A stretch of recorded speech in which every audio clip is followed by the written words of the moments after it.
canal de Estudante do Áudio. Para aqueles que estão aqui pela primeira vez, o meu nome é Jorge Esteves, produtor musical e estudante de áudio há 34 anos, e a finalidade desse canal é compartilhar a experiência que eu tive e tenho com áudio com todos aqueles que estudam ou trabalham na produção musical.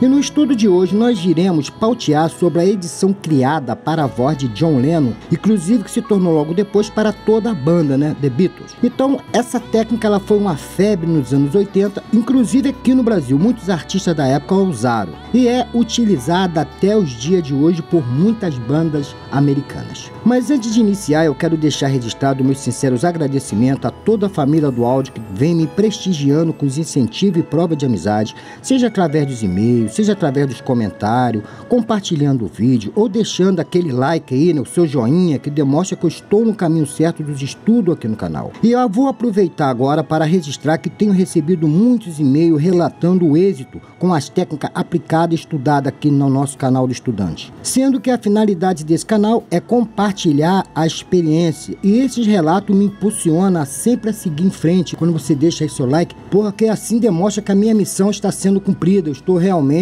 conseguindo o que eu queria, compartilhar a experiência para que não morresse comigo. Então, se os senhores gostarem do que foi feito aqui, do estudo, deixa seu like ou dislike. Importante que você dê a sua opinião sobre o canal, que isso me motiva a sempre seguir em frente. Muito obrigado, então, família do áudio, por tudo. Dito isso, então, vamos desvendar esse maravilhoso mundo das produções musicais, e se você não é inscrito, se inscreva e venha fazer parte dessa família. Mas deixando a introdutória de lado, vamos então ao que nos interessa, que é o tema de hoje: o uso da técnica secreta usada na banda The Beatles. Um dos itens que sempre atribula a vida de quem edita o áudio é o vocal. Por quê? O vocal é o principal fator, ou seja, é a razão de uma canção, porque é ali que está toda a carga emotiva da música, a letra da música, a mensagem da música está atribuída à voz. E se a voz está bem colocada, já está 80% da coisa andada, toda a edição já está andada, porque ali ela tem que ter aquele foco, ela tem que ter presença, ela tem que estar suave a quem ouve, dependendo do ritmo, ou tem que estar agressiva dependendo do ritmo. Por isso que eu faço muitas técnicas, porque existe N tipo de vocais, existe N tonalidade de vocais, feminino, masculino, do senhor, da senhora,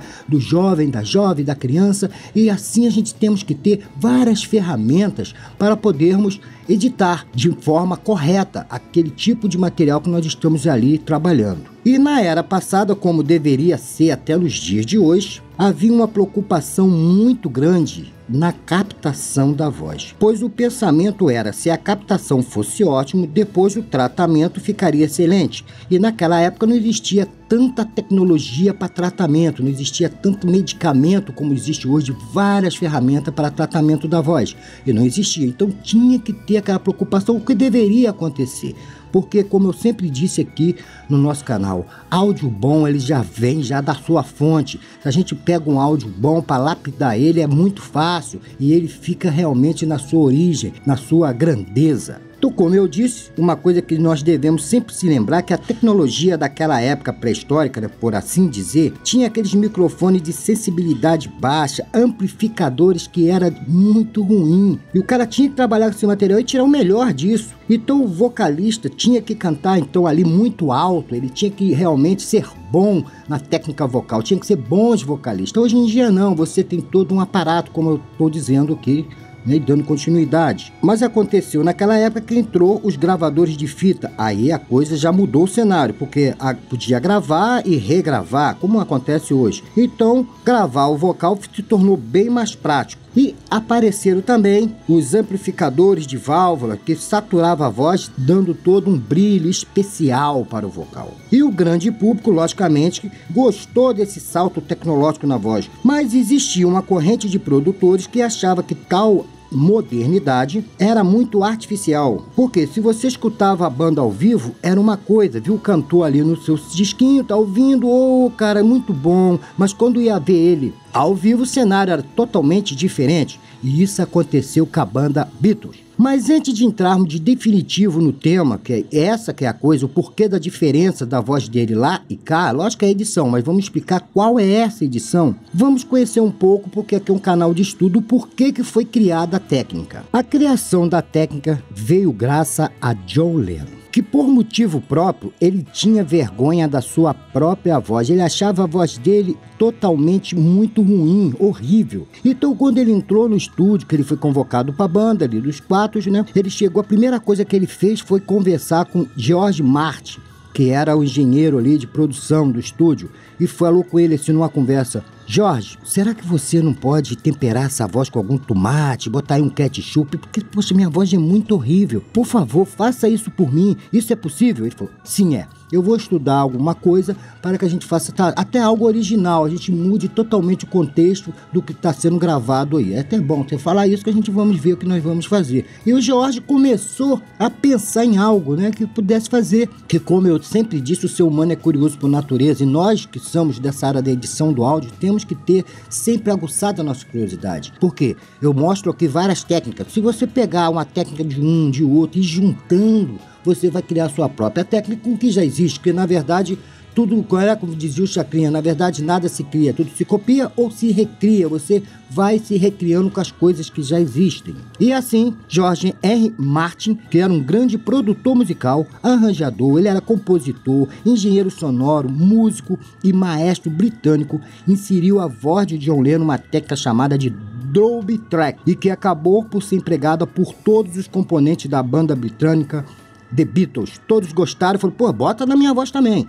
Vamos todo mundo seguir esse padrão aí. Ao qual, com o emprego da tal técnica, lhe deu a alcunha de quinto componente da banda. Ele era o quinto componente da banda porque ele criou isso, então, caramba, ele virou o quinto, uma alcunha, um apelido que deram a ele, que ele considerava ele o quinto, porque ele criou uma coisa diferente dentro da banda. Ele não cantava, mas criou algo diferenciado. Então ele era o quinto cavaleiro dessa banda. E se você vivesse naquela época, ao escutar um disco dos Beatles em casa, né, achava maravilhoso, como é até hoje. Mas se você, como eu disse antes, fosse uma apresentação ao vivo, iria achar que ali estava outra banda. Não é os Beatles, isso daí não é possível. Por quê? As vozes eram completamente diferentes do disco ao real, ao vivo. E muitos críticos daquela época, musicais, né, afirmaram que graças à boa música da banda e o emprego dessa técnica é que fez que a banda explodisse mundialmente. Mas eu vou fazer a coisa aqui em duas etapas. Primeiro eu vou explicar o emprego da banda na forma analógica, ali como foi feito originalmente, e vou fazer depois na prática, mostrando como nós podemos empregar ela nos dias de hoje. Então a primeira coisa que devemos ter em mente é que naquela época todo o principal recurso era feito ali na gravação. Então, desta forma, George pegou John Lennon, que fazia a tônica da banda, e a título de curiosidade eu devo dizer que a primeira sessão dessa gravação foi no estúdio EMI com Martin no dia 6 de julho de 1962, usando uma mesa de 8 canal e gravador de rolo de 4 pistas, que era considerado uma tecnologia avançadíssima, uma coisa do futuro, do outro planeta naquela época, esse estúdio, porque tinha essa parafernália, que era uma mesa, né, de 8 canais e os gravadores de 4 pistas. Você gravava 4 coisas ao mesmo tempo. Mas voltando ao tema, George pegava John Lennon, que fazia a tônica do grupo, gravava por 8 vezes, fazendo que John Lennon sempre procurasse cantar igual, né? Aquela última gravação. E em muitas músicas era feita até frase por frase. Ela gravava assim, frase por frase, para ficar igual, para depois fazer toda uma edição. Ver que era uma coisa artesanal. O camarada tinha que, caramba, era muita mesma faxina para conseguir essa coisa. E fazendo o mesmo processo para os outros componentes da banda, só que fazia de forma diferente. O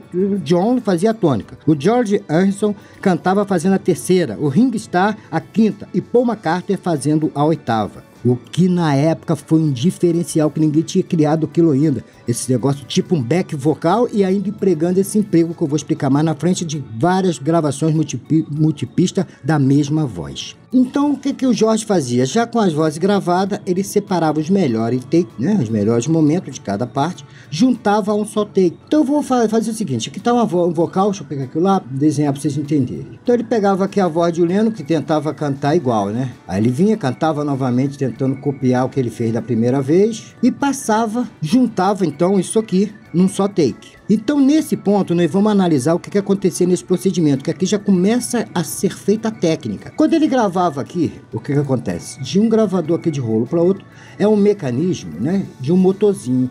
E esse motor nunca era preciso, existia sempre um atraso em relação ao outro motor. E esse atraso era em torno de 50 a 30 milissegundos. Então, quando ele pegava essa voz, o que acontecia? Se ele gravasse aqui em um e o outro, ia sempre existir uma diferencial. E nesse diferencial, quando ele juntava essas duas vozes aqui para sair uma só aqui do outro lado, ela vinha com atraso. E nesse atraso já existe um processo que nós vamos ver na prática mais à frente, que é os choros. Então ele juntou aqui as vozes, já está pronta. O que ele fazia? Agora pegava essa voz que já estava aqui passada, aqui nesse outro gravador, vamos botar assim, já é a voz já junta, saía aqui com essa voz que entrava num gabinete. Aqui tinha um gabinete, esse gabinete nada mais era do que um reverb. O nome do gabinete, para quem tem curiosidade, era considerado, tinha o nome de gabinete Rotary Speak, da Lalian, é uma firma, que era um reverb Plate. E na época o resultado eles consideravam mágico. É tanto que John e os integrantes da banda, quando via-se o resultado da voz, falavam: gente, não acredito, tá demais. Eles achavam aquilo muito lindo. Então passou pelo gabinete e regravava de novo aqui no outro. Olha que trabalho danado que era aquela época. Hoje em dia, né, juntava tudo numa track, acabou ali dentro da DAW e resolvia o problema muito rápido. Então já está gravado isso aqui, depois que passou por esse R aqui, por esse reverb. O que ele fazia? Saía de novo com esse gabinete que voltava para tal mesa lá de 8 canais e na mesa tinha um compressor. O compressor dessa mesa ela tinha um radio de quase 10/1, porque naquela época assim se comportavam os compressores, né? Nos anos de 1960. Eles eram quase um limite, eles achatavam mesmo. Então ele pegava essas vozes, já dava essa compressão já com o reverb. Então a voz já saía daquele, que é a mesa, saía da mesa e entrava aqui de novo na coisa, gravava, mas não terminava aí, gente, isso que é o problema. Dependendo da música, ele criava um delay natural. Ele pegava aqui a saída, alimentava essa saída para a mesa com uma mandada auxiliar dessa voz, ao qual o sinal era tirado da cabeça de reprodução lá na época e retornando à mesa. Então, tá aqui, voltou aqui para a mesa. Vocês estão meio maluco, mas vocês estão entendendo. Então, olha só, foi gravando, passou aqui pela mesa, que foi comprimido, de novo ele pegava e jogava lá de novo no outro gravador. E nesse gravador, o que ele fazia? Ele botava aqui, nessa mesa aqui, na entrada da saída, e dava, ele mexia aqui no mecanismo, que ficava dando um feedback, um atraso maior, então ficava criando aquele delay com várias repetições. Porque naquela época eles tinham um modelo de gravador de fita que tinha uma configuração de velocidade, então eles ficavam ali, ajustavam o varispeed, né? E calculava o tempo exato do delay que ele queria. Então ele criava então o segundo efeito. Já então aqui temos os choros, temos efeito de reverberação. E aqui já entrou o que, senhor? Vê tudo técnica nossa. Já entrou o delay. Com essa brincadeira aqui, ele já criava um delay natural. Acabou aqui, passou por esse delay, regravava aqui em outro, né? Voltava aqui pelo outro gravador. Já está gravado. Todo esse processo não terminava. Ele voltava para aqui e entrava no equalizador. E esse equalizador, ele criava um filtro high e low cut. E ele fazia um corte em 7 kHz, né, ou 7 kHz, nessas bandas. E também fazia um corte de 245. E na área ali, médias, né, logo abaixo de 1 a 4 kHz, para melhorar a clareza do vocal, ele dava um acentuamento. Então ele fazia esse processo aqui nesse EQ, que nós vamos ver na prática, que eu só estou explicando todo o processo que ele criou. E depois disso, passou por aqui, logo entrar no outro, regravar isso de novo, tudo regravando. E às vezes também ele diminuía um pouco, né, as frequências dos agudos quando as coisas ficavam muito brilhantes. Então, senhores, aqui foi demonstrado na teoria como ele fez todo o processo no vocal dos Beatles. Como está muito extenso já, eu sei esse modo, eu vou fazer a segunda parte, ao qual nós veremos ali. Não, na prática, nós vimos uma prática aqui da coisa dentro daquela tecnologia do passado. Nós vamos ver agora dentro dessas DAW, nos dias de hoje, nós vamos ver como funciona esse processo, como nós vamos fazer. Hoje em dia se pode fazer a clonagem da técnica, embora muitos não gostem, preferem que seja regravado, mas eu vou explicar isso então no próximo módulo, para que não fique muito longo. Então nem vou falar muito nesse final, agradeço a todos vocês que estão sempre participando aí, dando seu like, seu comentário, dando seu relato, e até o nosso próximo vídeo ao qual lá nesse estudo nós vamos ver a coisa totalmente na prática. Não perca, que nós lá vamos, que é o até que vocês podem usar nos seus vocais, que vai lhe ajudar demais. Que Deus abençoe a todos, muito obrigado a todos e até o nosso próximo capítulo.